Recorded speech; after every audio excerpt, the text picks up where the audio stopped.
Jadi begini, selama Anies kemarin pura-pura jadi gubernur di Jakarta, Jakarta nggak bangun masjid satupun seperti Ridwan Kamil. Kenapa nggak bangun masjid? Apakah karena ada dugaan korupsi bansos sejumlah 2,85 triliun rupiah? Bahkan Anies sudah diganti dengan Pak Heru, tapi kasus ini nggak kunjung menemukan titik terang. Ngeri, hampir 3 triliun. Calon tersangkanya sampai udah mau nyapres segala. Sehingga hanya ada satu kata untuk menggambarkan situasi ini, yaitu bejat pelakunya. Remuk sudah Jakarta di bawah Anies Baswedan. Korupsi itu memalukan. Apalagi korupsi dana bansos. Memang harusnya pelakunya dihukum mampus.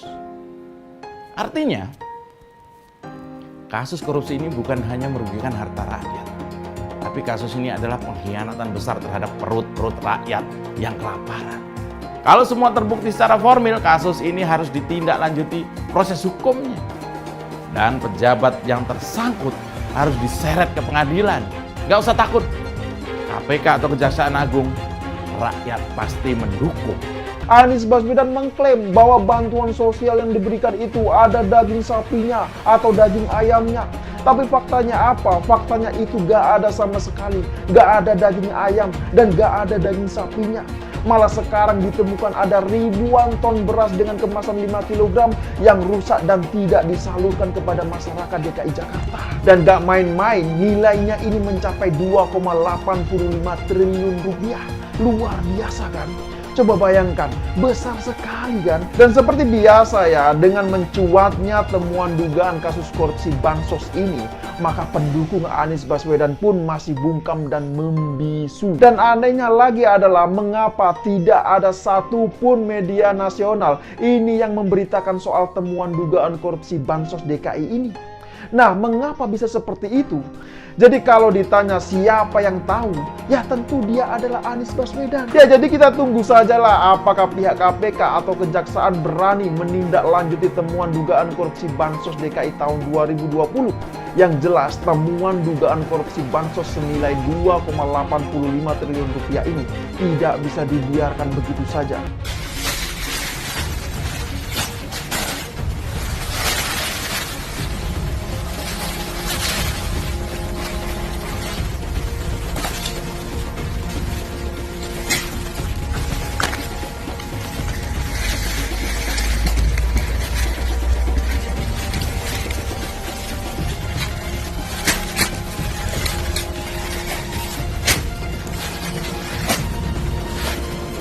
Korupsi bansos senilai 2,85 triliun di Jakarta di era Anies Baswedan yang masih tersimpan hingga saat ini di gedung sewaan di Pulau Gadung. Kondisi beras bansos DKI ini rusak atau sudah membusuk, bahkan untuk hewan sekalipun sudah tidak layak.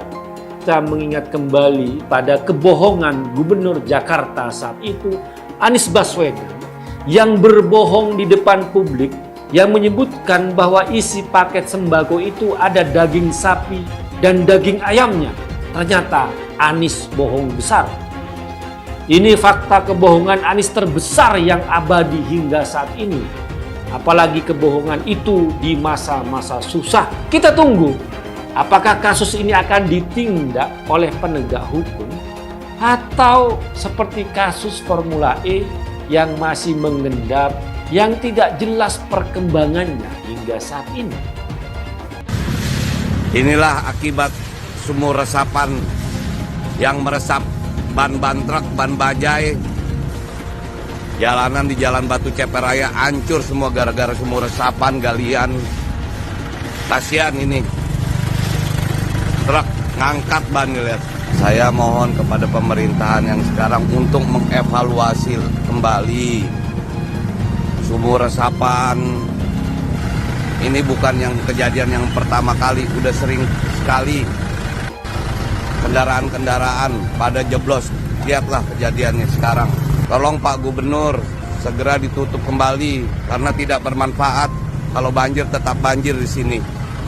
Hancur semuanya. Jadi Anies ini mau dibaptis sebagai nama Yohanes, mau pindah agama sekalipun kepada Kristen, mau diangkat menjadi pendeta, atau mau diangkat menjadi nabi sekalipun, negeri ini, bangsa ini, nggak boleh dipimpin sama orang-orang yang sangat-sangat licik seperti ini, yang sangat-sangat munafik, penuh kebohongan, dan coba membodoh-bodohi banyak orang. Jadi kalau hari ini Anies kemudian tiba-tiba mendapatkan nama baptis Yohanes, gitu ya, itu bagian dari strategi politik dia untuk mengubah cerita dia di masa lalu. Apapun akan dia lakukan, termasuk bohong, termasuk munafik, dalam rangka untuk memenangkan pemilu. Menyuruh Anies makan babi demi bisa capres, gitu. Dia akan lakukan untuk nama baptis. Itu udah murtad, itu keluar dari Islam, itu udah Kristen ya. Anda mungkin sudah mendengar berita pemberian nama Yohanes kepada Anies Baswedan. Lantas apa makna pemberian nama Yohanes bagi Anies Baswedan? Mengapa Anies menjadi dianggap layak untuk disejajarkan dengan Yohanes yang luar biasa itu? Saya yakin ini ada kaitannya dengan upaya Anies menghilangkan tuduhan pada dirinya bahwa dia adalah bapak politik identitas. Yang kini harus dilakukannya adalah mengambil hati umat Kristen, kalau perlu dengan menyebarkan hoax. Saya khawatir itulah yang terjadi dalam kasus pemberian nama suci Yohanes kepada Anies Baswedan. Nah, sahabat Indonesia, sekarang saya harus memanggil calon presiden dari Nasdem dengan nama Yohanes Anies Baswedan. Yohanes itu terang benderang adalah nama baptis, nama yang biasanya disempatkan pada saat orang dibaptis. Pak Yohanes Anies Baswedan ini seolah-olah menghalalkan segala cara untuk mencari dukungan. Pendukung fanatik dari Pak Yohanes Anies Baswedan ini selama ini adalah kelompok-kelompok yang intoleran. Saya jujur saja menunggu respon dari yang terhormat Abdul Somad, kemudian Adi Hidayat, kemudian Khalid Basalamah, kelompok-kelompoknya Anies Baswedan ini, termasuk Rizik Syihab mungkin, bagaimana tanggapan mereka, respon mereka dengan penamaan Yohanes Anies Baswedan ini kepada pendukung Anies, bahwa sekarang Anda semua harus menyebut calon presiden Anda dengan nama Yohanes Anies Baswedan. Anies dapat nama baru, yaitu Yohanes Anies. Sama dengan nama baru yang sekarang melekat di Bapak. Gimana rasanya Pak jadi minoritas? Saat Anies lahir, konon dengan nama Anies Rashid Baswedan. Sekarang jadi Yohanes Anies Rashid Baswedan. Cuma karena demi nyapres. Yohanes Anies ini kan nafsu sekali mau nyapres kan. Jangankan jadi Yohanes dan masuk ke rumah Tuhan, makan daging yang diharamkan pun kalau itu bisa buat Anies jadi presiden akan dilakukan. Jelas saja Kadrun dan MUI bingung mau bilang haram sebab Anies ikut merayakan Natal dan diberi nama Yohanes. Kalau kemarin Pak Jokowi, Pak Ganjar, Mas Gibran, bahkan Habib Lutfi itu menghadiri undangan perayaan Natal di gereja, lantas dicap pendukung Anies, para kader itu sebagai kafir, murtad, dan lain-lain. Sekarang giliran Anies merayakan Natal di gereja, katanya dianggap sebagai bapak pemersatu umat, bapak toleransi. Oh iya, ini Ustadz Abdul Somad kemana ya? Rizik Syihab, Bahar Smith, Novel Bakmukmin, dan anak buahnya. Nggak bakal, saya yakin nggak bakal ada yang menentang. Atau MUI kemarin yang sampai bilang ke Kapolri soal larangan pakai atribut Natal. Bersuara kah? Nggak mungkin lah. Anak kami Anies datang di rumah Tuhan. Dijelaskan dengan nama Yohanes. Amin. Kita kenal Anies yang kampiun tata kata. Air banjir jadi parkir air, pohon ditebang untuk disehatkan. Korupsi jadi kelebihan bayar. Lah, sekarang ini ada video yang katanya Anies dibaptis. Namanya menjadi Yohanes. Hukum baptis sendiri adalah penyucian dosa dan keimanan. Artinya kalau Anies dibaptis, dia sudah mengaku dirinya keluar dari Islam. Karena kita tahu semua yang dilakukannya untuk kepentingan politik. Bakar hiyo di kelenteng sudah, dibaptis sudah. Abis ini acara di pura, wihara, mau jadi gubernur, umat Islam dibelah. Ini mau jadi presiden, Indonesia dicacah. Dari sini semakin terkonfirmasi bahwa ternyata kelompok 212 ini memang didanai sama keluarganya Soeharto ternyata. Semua orang udah tahu tapi nggak boleh diumumkan gitu ya. Mereka mengadakan aksi 212 itu ya aksi politik gitu. Dalam rangka untuk memenjarakan Ahok sebagai lawan politiknya Anies, dalam rangka untuk memenangkan Anies sebagai gubernur Jakarta. Itu gerakan politik.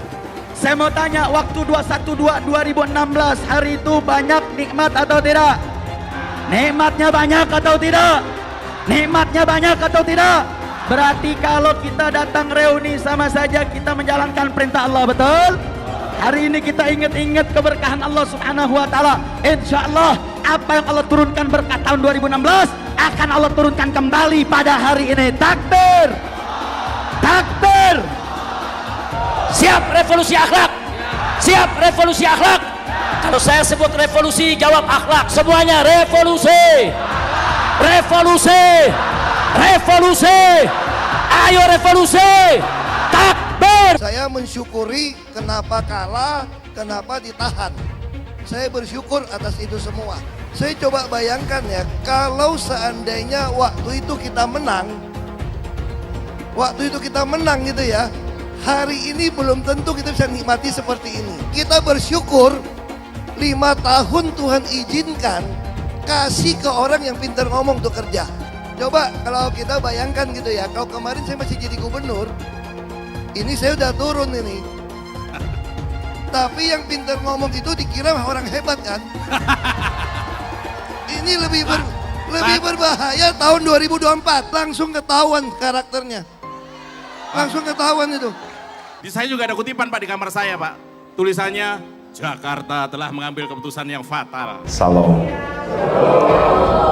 Izinkan saya menyampaikan rasa syukur bahwa berkat atas izin Tuhan Yang Maha Kuasa, dan semoga hari ini menjadi hari bersejarah yang kita akan ingat dalam perjalanan hidup kita. Lagian ketakutan banget sih Anies bakal menang. Umat Kristen cerdas-cerdas, mereka pasti tahu siapa yang harus mereka pilih. Gak usah ketakutan gitu, Ganjar bakal kalah lah. Jangan sampai bapak politik identitas justru menang dengan cara menipu umat Kristen. Jadi kalau sekarang umat Kristen mendukung Anies, mereka akan membayar mahal kerelaannya untuk menukar iman hanya untuk kepentingan sesaat. Kita tahu Anies lahir dari apa? Politik identitas. Yang dia dulu melabeli kafir semuanya kepada yang non-muslim. Saya mintalah kepada muslim yang waras dan kepada kelompok minoritas. Janganlah Anda memilih pemimpin yang berkarakter seperti Anies.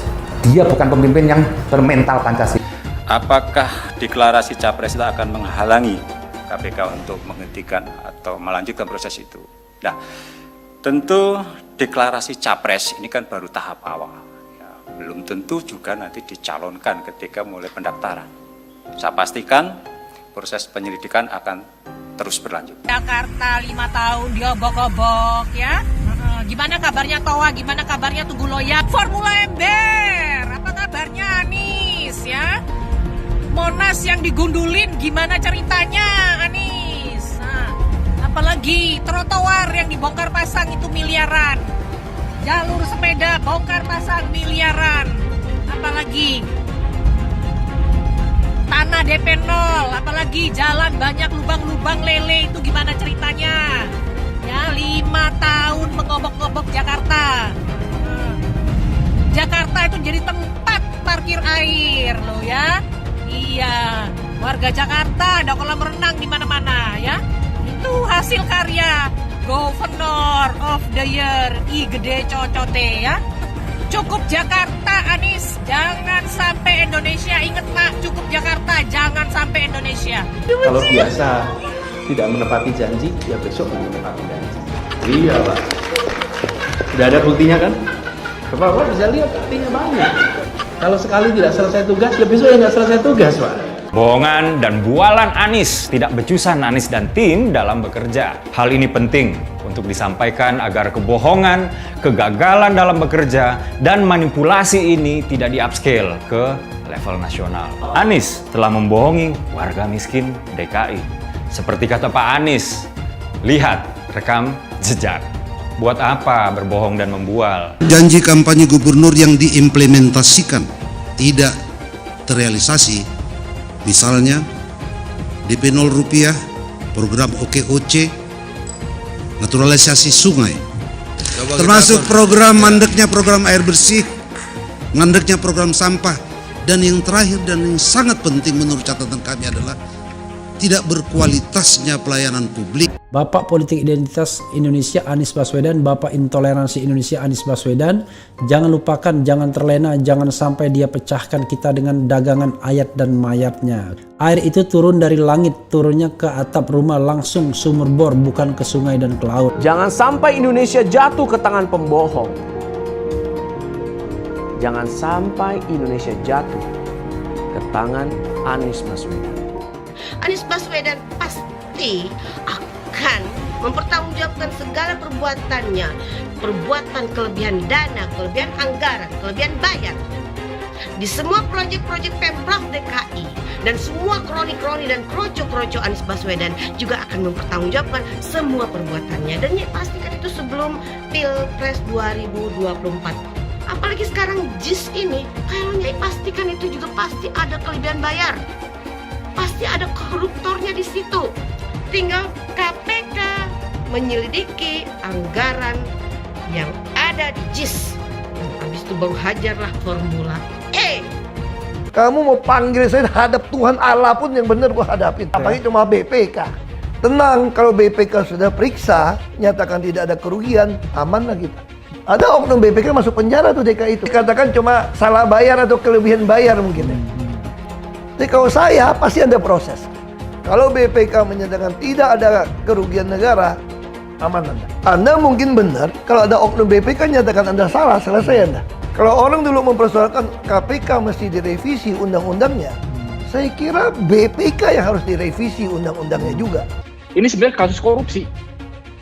Kelebihan bayar ini sebenarnya ya, kalau secara hukum saya melihatnya ini sebenarnya bisa jadi kasus korupsi gitu. DKI yang kita harapkan, Anies Baswedan yang begitu jelas Islamnya, 4 tahun 8 bulan jadi gubernur. Mana peraturan bergub saja yang melarang miras? Mana perda Islam apalagi? Yang akhirnya tidak berani juga menegakkan hukum. Banjir tetap banjir, macet tetap macet, kriminalitas Jakarta. Anda tahu, 2 menit sekali terjadi pencurian. Sekarang orang sedang euforia, dia mau dicapreskan. Bagaimana umat terjebak lagi, bodoh lagi, masuk lagi. Kalau misalnya memang Anies itu mau maju dan dia tekad mau menegakkan hukum Islam dan menyatakan perlawanan, saya peduli. Tapi dia tidak lakukan itu. Jangan hanya konsentrasi pada pembangunan benda-benda mati yang indah difoto dan bisa ditunjukkan dalam 5 tahun hasilnya. Kalau kita mau menilai sebuah janji, maka lihat janjinya atau lihat kenyataannya. Dulu janjinya apa ya? Dan ini melawan sunatullah. Kenapa? Air itu turun dari langit ke bumi, bukan ke laut. Harusnya dimasukkan ke dalam bumi, masukkan tanah. Di seluruh dunia air jatuh itu dimasukkan ke tanah. Bukan dialirkan pakai gorong-gorong raksasa ke laut. Jakarta telah mengambil keputusan yang fatal. Bukan banjir, itu memang parkir air.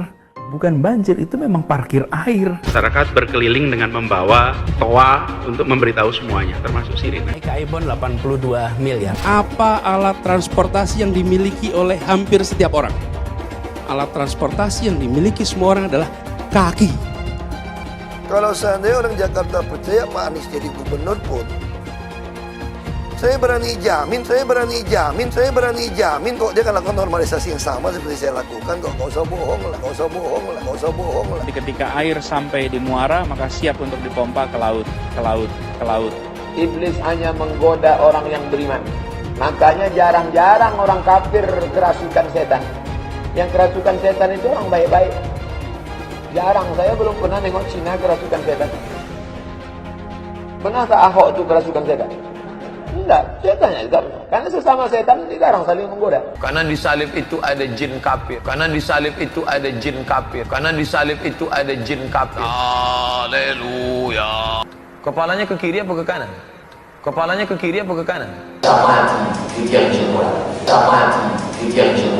Tetap percaya salib itu lambang mulia, bukan jin. Kok ketawa? Aku nggak nyindir siapa-siapa loh. Saya nggak pernah mundur untuk kebenaran, keadilan, kejujuran. Dan peri kemanusiaan, gue nggak pernah mundur. Dan gue nggak pernah takut juga sama lu. Siapapun yang rasis, gue akan hadapin. Gue bilang. Karena rasis itu tidak berperi kemanusiaan. Sama saya ditanya dulu kan, kamu nyesel nggak statement kamu di Pulau Seribu sehingga masih masuk penjara? Tidak pernah nyesel. Karena saya mengatakan kebenaran. Hai semua, dengan saya Jonas Leong. Terima kasih banyak buat kalian, penonton setia yang selalu menonton di channel ini. Saya secara personal sangat menghargai waktu kalian. Dan saya sudah menganggap kalian sebagai family karena kalian selalu support di channel ini.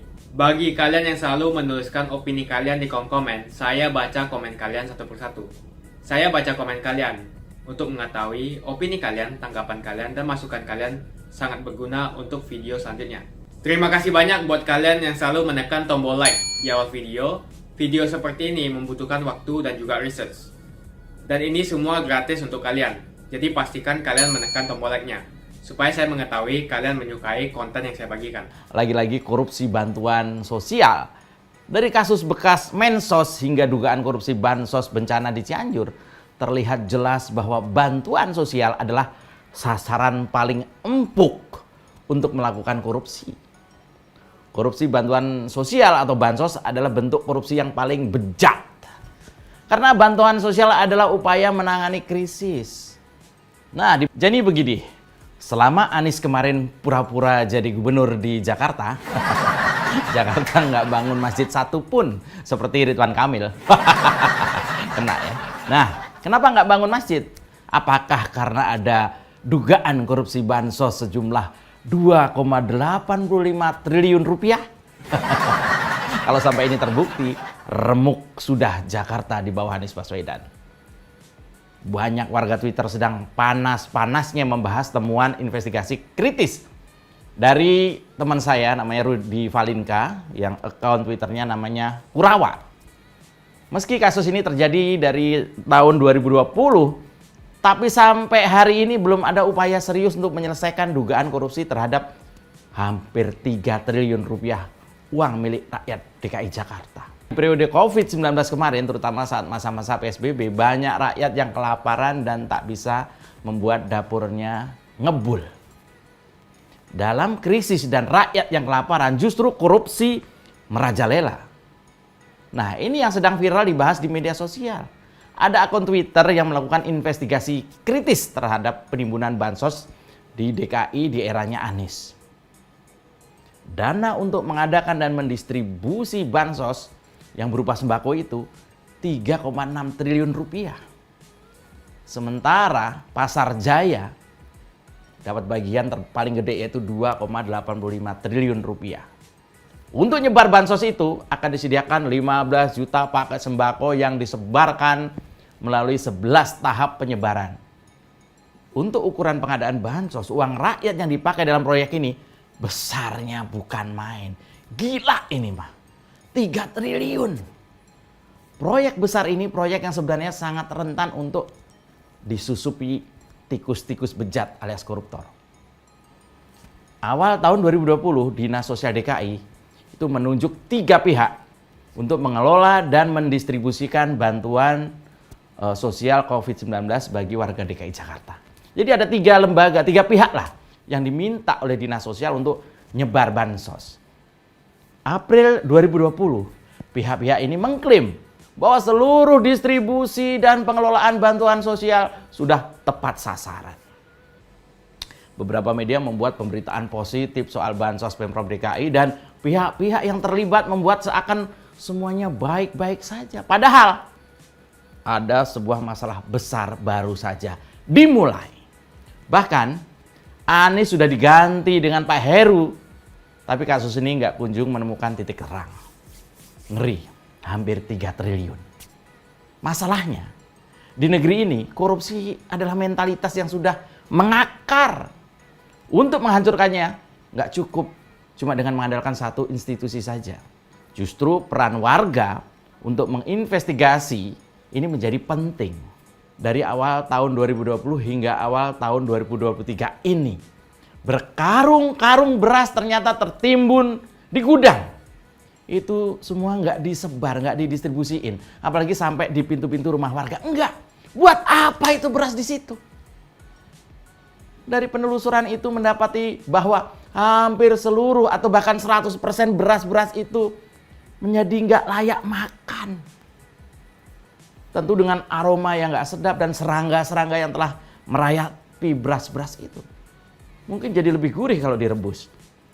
Investigasi kritis yang dilakukan oleh Rudy Valinka itu, yang akun Twitternya namanya Kurawa itu, menampilkan fakta dahsyat soal mega proyek bansos sembako pada tahun 2020 lalu. Rudy Valinka ini mendatangi gudang penyimpanan beras yang dipakai oleh PD Pasar Jaya, tepatnya di Pulau Gadung, Jakarta Timur.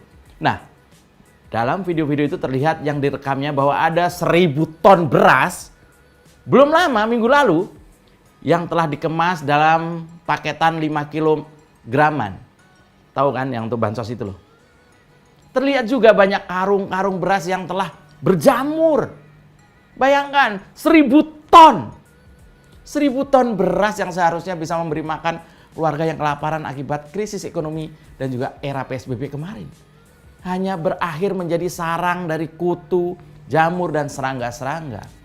Sehingga hanya ada satu kata untuk menggambarkan situasi ini, yaitu bejat pelakunya. Sebenarnya, kalau kita ini ingin menginvestigasi lebih jauh tentang sumber kebejatan ini, maka kita tidak akan menemukan berita atau laporan investigasi dari jurnalis. Nggak ada.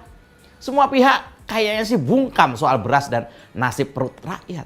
Nah, investigasi yang sangat kritis yang dilakukan oleh Rudy Valinka ini ternyata menyimpan petunjuk penting, yaitu dugaan keterlibatan pihak-pihak yang dekat pada orang-orang lingkaran Anies.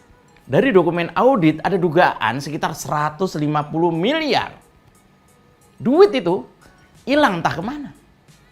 Bahkan proses administrasi atau prosedural saja bisa bolong. Anggarannya sampai 150 miliar. Bayangkan, bagaimana dengan proses operasi yang lebih teknis? Dari gudang satu ke gudang lain, dari pusat distribusi yang satu ke gudang cabang misalnya, bahkan hingga pengadaan logistik. Kalau ini terbukti secara hukum, betapa memalukannya Anies. Lupa saya. Belum tentu punya malu. Dugaan demi dugaan, prasangka demi prasangka membuat upaya memetakan kasus ini menjadi semakin sulit. Terlihat banyak aktor-aktor dan pihak-pihak yang bermain pada mega proyek ini. Nah, begini.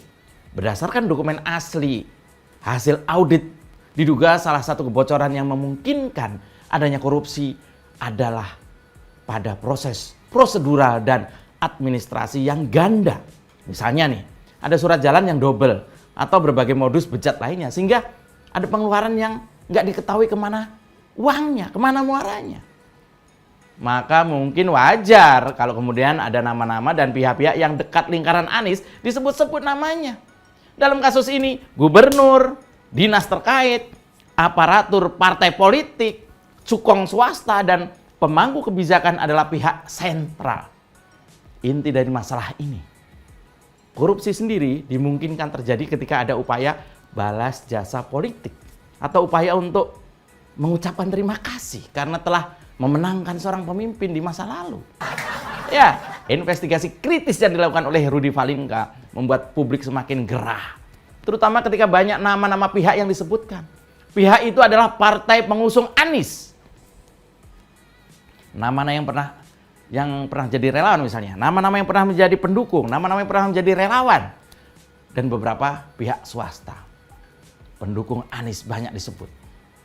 Dalam tahapan ini nampaknya adalah sebuah kewajaran kalau publik menaruh prasangka pada beberapa pihak di lingkaran itu.